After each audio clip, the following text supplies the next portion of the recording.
আসসালামু আলাইকুম ভিউয়ার, সবাই কেমন আছেন? আশা রাখি অনেক বেশি ভালো আছেন। আপনাদের ফাতেমা আপার একটা ব্লগ নিয়ে হাজির হলো।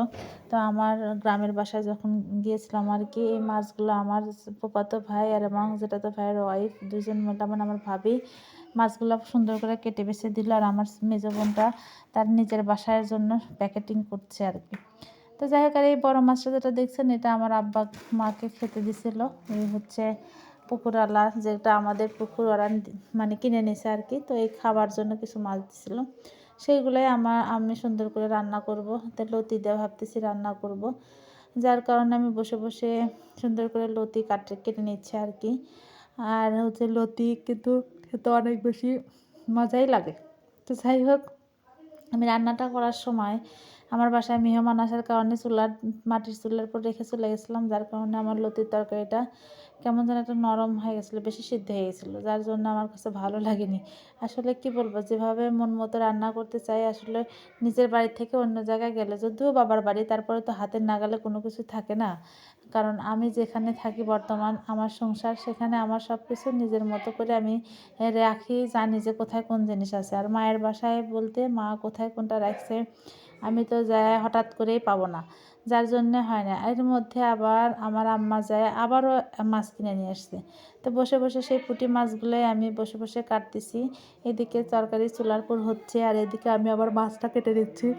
আর আমার ফুফাতো ভাইয়ের খুবই ভালো, মানে এত পরিশ্রমী একটা মেয়ে, কোনো হিংসা বিদ্বেষ নাই, নিজের মনের মতো করে আসলে আমাদের কাজ করে। জানে যে আপুরা হচ্ছে শহরে বাসায় থাকে কাজ করে করে, আর গ্রামে আসলেও ওই দেখা যাচ্ছে বসে বসে কাজ করতে ঠিক মতো পারে না। তো বউটা আসলে অনেক বেশি ভালো। তা ওই পরবর্তীতে আমার ভাইয়ের বউ আবার বাদ বাকি যেগুলো আমি রেখে দিয়েছিলাম ওই আবার কেটে নিচ্ছে আর কি।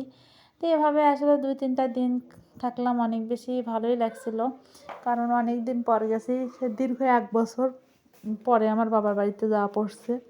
তো ভালোই লাগলো, খারাপ না। দুপুরে সব রান্না বান্না আমি করলাম। এই যে লতি দিয়ে পুঁটি মাছের চচ্চড়ি, খেতে কিন্তু মাশাল্লাহ ভালোই ছিল। আর মিশানো শাক, মানে অনেক ধরনের মিক্সড শাক ছিল, লাল শাক থেকে শুরু করে কী কী যেন শাকগুলো ছিল, আর পাতলা মসুরির ডাল, সব কিছু রান্না করলাম। করে হচ্ছে সবাই একসাথে মিলে হচ্ছে দুপুরে খাওয়া দাওয়া করলাম। তো ভালোই কাটলো গ্রামের বাড়িতে। আর আপনারা যে যেখান থেকে আমার ভিডিওটা দেখেন ভাইয়া আপুরা, আসলে আমি ফেসবুকে তেমন একটা অ্যাক্টিভ থাকতে পারছি না, কারণ খুব একটা সময় দিতে পারি না। অনেকে 3-4টা পেজ, তারাও তো আসলে সময়ভাবে দিতে পারে না, তারপরে তাদের পেজটা জানি না কীভাবে গ্রো করে। তা আমার আসলে তেমন একটা এঙ্গেজমেন্ট নাই, ভিউজ নাই, কোনো কিছুই নাই। আমি শুধু একের পর এক ভিডিও দিয়েই যাই এ পর্যন্ত। আসলে ভালো লাগার থেকে কাজটা করি। জানি না আসলে এখান থেকে আমি কখনো কিছু করতে পারবো কিনা, কিন্তু আমি আসলে আমার সময়টা যখন অবসর পাই তখন আমি আসলে ব্লগ ভিডিওগুলো বানাই। তা আমাদের গোসল টোসল করে কাজকাম শেষ করে আমার এই পুকুর ধারে এখানে একটা লেবু গাছ ছিল, সেই লেবুটাই ছিঁড়ে নিলাম। যে ভাবলাম যে এই যে রান্না বান্না করছি ডাউল দিয়ে ভাতটা খাওয়া যাবে আর কি। তা ভালোই লাগলো। আর লেবুটা হচ্ছে অনেক বেশি রসও ছিল, আর হচ্ছে খুব মানে রসালো ছিল। আর আমার বাড়ির চারপাশের এই যে সব পরিবেশ হয়ে আছে এরকম, মানে অনেক বেশি গাছগাছালি ছিল, অনেক গাছই কেটে ফেলতে হয়েছে এই রাস্তার জন্য। তো যাই হোক, আমার ছোটো বোনের মেয়ে বলছে খালামণি চলো আমার বড় আব্বুর বাসায় বেড়াতে যাই, তোর সাথে যাচ্ছিলাম আর কি। আজকের ভিডিওটা এখানেই শেষ করছি। সবাই যে যেখান থেকে ভিডিওটা দেখেন অবশ্যই একটু লাইক কমেন্ট শেয়ার দিয়ে পাশে থাকবেন, সাপোর্ট করবেন। আপনাদের সাপোর্ট, আপনাদের সহযোগিতা হয়তো কোনো একদিন হয়েও যেতে পারে লটারির মতো। ভালো থাকবেন, সুস্থ থাকবেন।